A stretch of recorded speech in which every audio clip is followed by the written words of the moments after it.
Rapper, historiadora, ex-empregada doméstica, escritora, nascida em Santos e moradora de São Paulo. Essa é Joyce Fernandes, a Preta Rara, convidada de hoje do Guia Negro Entrevista.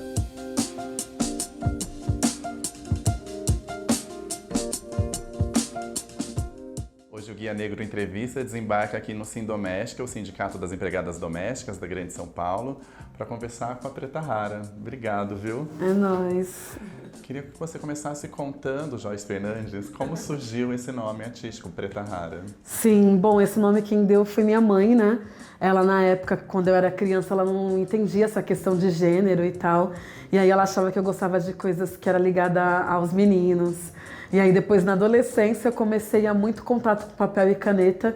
E aí eu vivia escrevendo. E ela falava, nossa, essa menina é rara, essa pretinha é rarinha. E aí, quando eu virei artista, eu falei, Joyce Fernandes? Não, quero um nome artístico. Aí eu lembrei dessa história. E aí surgiu Preta Rara, que hoje eu ressignifico dizendo que todas as pretas que estão nos corres aí são pretas raras. Maravilhosa. E você ganhou notoriedade quando você lançou uma página chamada Eu Empregada Doméstica. Que relatos trazem essa página? Essa página ela surgiu em 2016 para relatar sobre questão de maus tratos das trabalhadoras domésticas, né?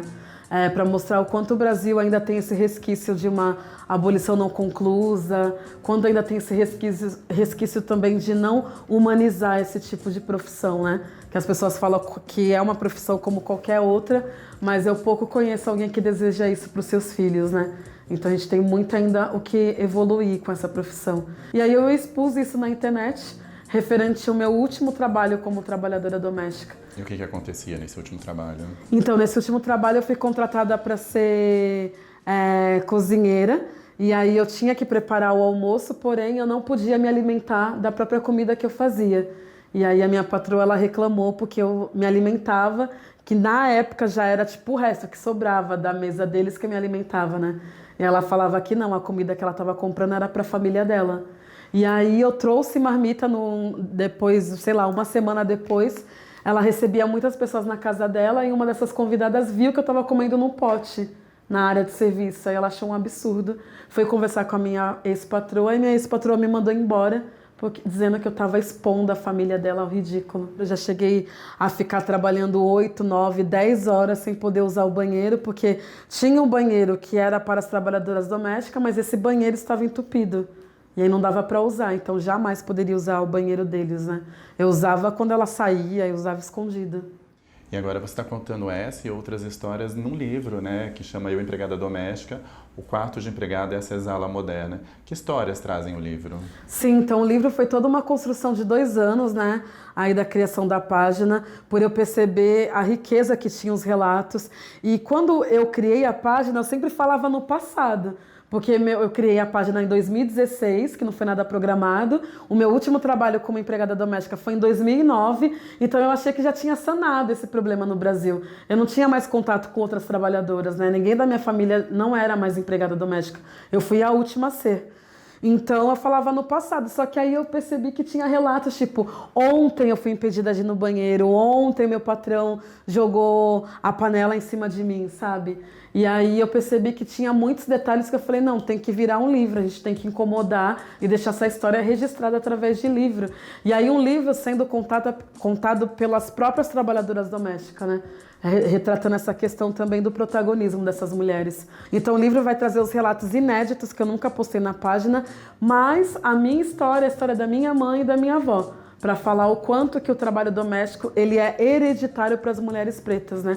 É interessante porque eu venho justamente de uma família de empregadas domésticas. Minha avó foi empregada doméstica, minha mãe foi empregada doméstica, minha tia. Eu morei num bairro a vida toda de empregadas domésticas.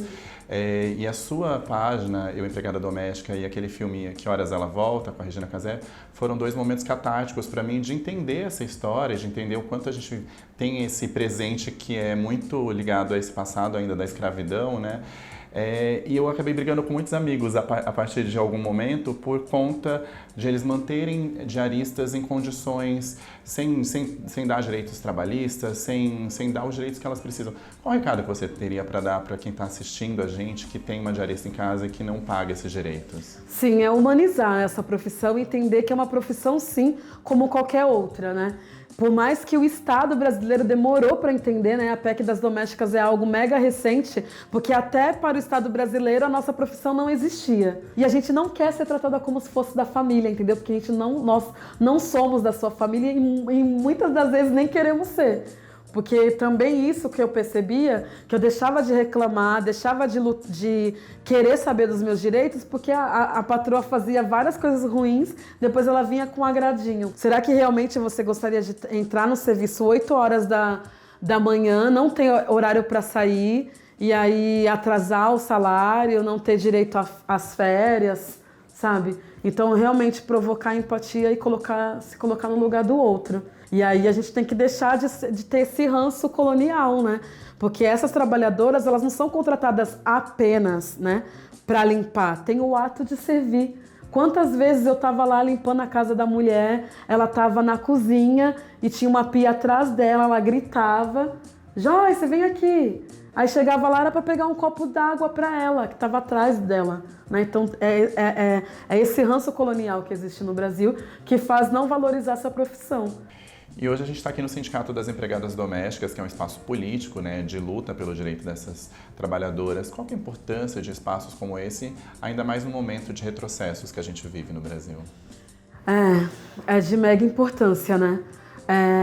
Ter um espaço que possa acolher as trabalhadoras domésticas, no qual elas se sintam à vontade para vir, saber dos seus direitos e ter pessoas que batalham e lutam pelos direitos delas também, né? A gente está vivendo um momento mega sombrio, momento político mega sombrio, onde até esses lugares estão ameaçados de fechar, né? Que vale ressaltar e deixar bem escurecido aqui que o atual presidente foi o único que não votou pela PEC das domésticas, né? Então a gente já percebe o mega retrocesso. Então um espaço como esse é de extrema importância e é o que eu faço na página, em todos os lugares, divulgar para que as trabalhadoras ocupem esse espaço que são delas também. E além da página, além do livro, além das redes sociais, você usa a música como uma forma de protesto e como uma forma de falar as coisas que você pensa. Me conta um pouquinho dessa sua veia rapper. Sim, é o rap que me deu embasamento de tudo que eu sou, né? Que me formou enquanto pessoa, que me formou enquanto mulher preta, ouvindo as músicas do Racionais, ouvindo as músicas da Nega Giza, falando do cabelo, da aceitação, e que me deu essa base política para eu ir atrás de saber que as coisas não eram da forma que me ensinaram na escola, né? E hoje em dia eu utilizo o rap como uma grande ferramenta pedagógica, através do movimento hip hop que eu fui entender que eu queria ser historiadora, que eu queria ser professora de história, através da música Falsa Abolição que eu escrevi, eu não era historiadora ainda, que eu fui atrás de saber o que era lei do sexagenário, lei do ventre livre, enfim. Então eu utilizo o rap como uma ferramenta pedagógica, porque eu acredito que a música, ela realmente ultrapassa barreiras, né? Aliás, você é uma das 13 rappers brasileiras mais tocadas no mundo, né? Isso daí eu fiquei assustada. Gente, meu disco tá bombando no Japão. Eu falei, mas como assim? Saiu uma lista, fiquei mega feliz. Eu saí nessa lista das 13 rappers mais ouvidas no mundo. Aí meu disco tá tocando no Japão, nos Estados Unidos, em Paris e no Irã. Aliás, seu próximo single chama Cabelo Bom, que você pretende lançar um clipe até o final do ano. Sim. O que traz essa letra? Então, Cabelo Bom foi uma onda das pessoas encher o saco, né, velho? Toda hora querendo tocar no nosso cabelo. Mulher preta pode ser careca, o homem preto pode ser careca, pode ter cabelo, pode não ter cabelo. As pessoas querem te tocar, né? Como se o nosso corpo fosse público.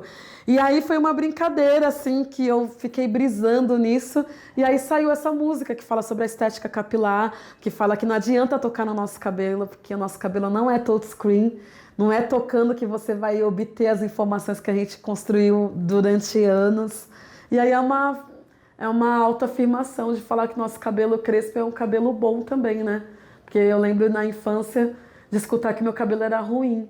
Aí eu falava, ruim? Como assim ruim? Ruim é o racismo, duro é o chão, Duro é o sistema, meu cabelo é mega maleável, não é revoltado, né? Porque se eu colocar aqui, assim, ele vai ficar.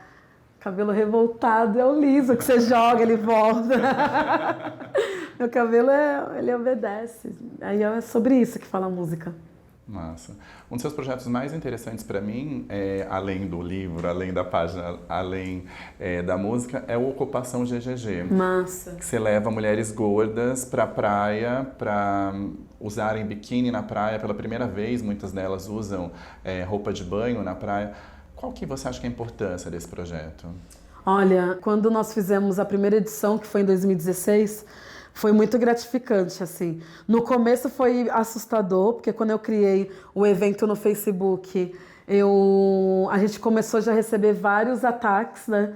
Porque a gente começou a postar foto de mulheres gordas, pesquisava, porque esse evento foi inspirado nas minas lá de Salvador, que fez o Vai Ter Gorda Sim. E aí, como elas já tinham feito, eu perguntei se podia usar as fotos dela como divulgação, para incentivar as meninas, usei. E aí já recebemos um ataque gigantesco, assim, ao ponto de eu ter que pedir pro meu ex-marido e pros amigos dele irem pra ocupação e ficarem, tipo, de touca, assim, né? Tipo, ficarem alerta. Os caras falando que ia lá jogar jato de tinta, que ia jogar areia, porque um monte de baleia ia encalhar. Ataque gordofóbicos pesado. E aí, várias mulheres deixaram de ir porque elas viram, acompanhando lá no perfil, que elas acabaram ficando com medo. Mas as que foram foi incrível. Tinha menina de 16 anos, que era a primeira vez que estava indo na praia, e uma senhora de 72 anos, que era a primeira vez que estava de maiô na praia, assim, sabe? E foi mega empoderador. A gente falar sobre as nossas angústias, alegrias, enfim.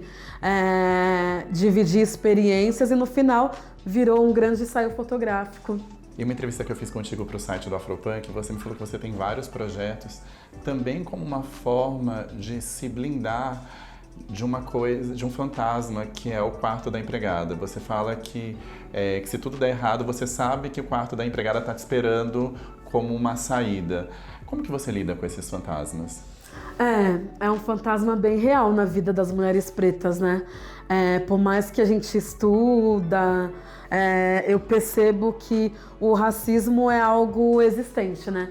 Então, mesmo eu, enquanto artista independente, se eu quiser tirar férias, eu posso tirar. Vou arcar com as consequências, mas posso tirar. Só que do racismo a gente não consegue tirar férias, meu. Ele trabalha os 365 dias do ano.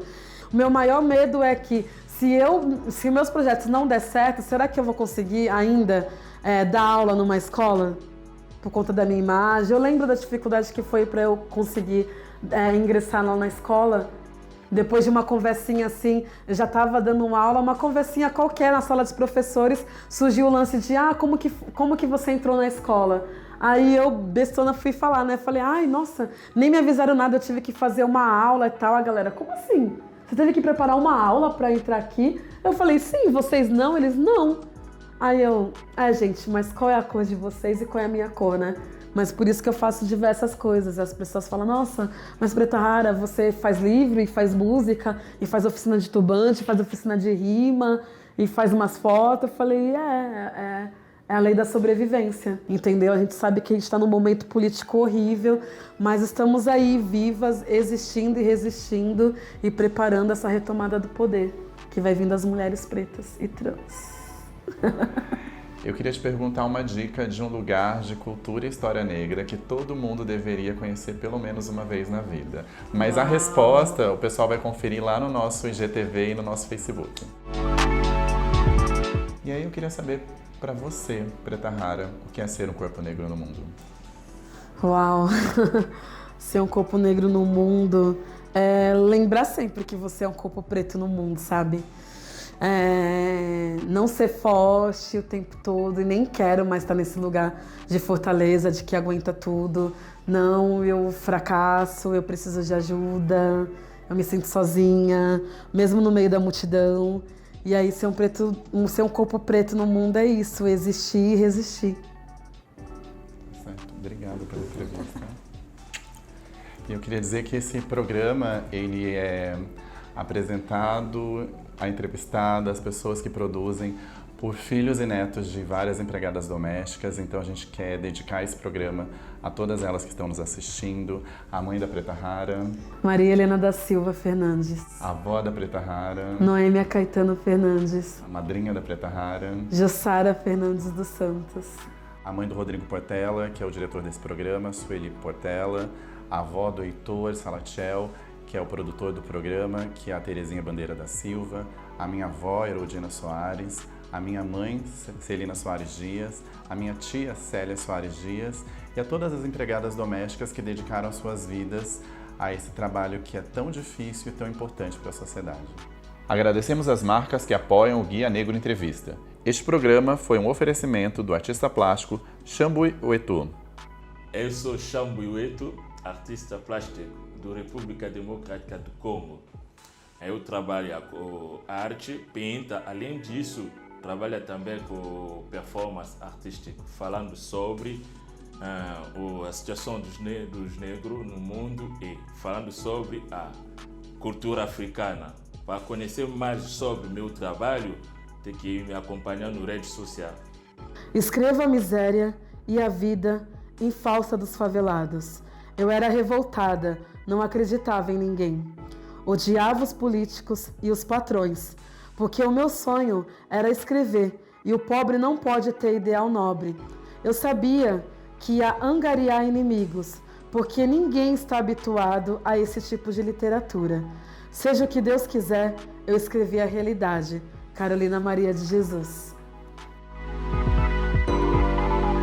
Eu estou muito curioso para comprar seu livro. Onde que eu encontro? Sim, bom, o livro está no site da letramento.com.br. O livro é Eu, Empregada Doméstica, Senzala Moderna, é o quartinho da empregada. Compre o seu.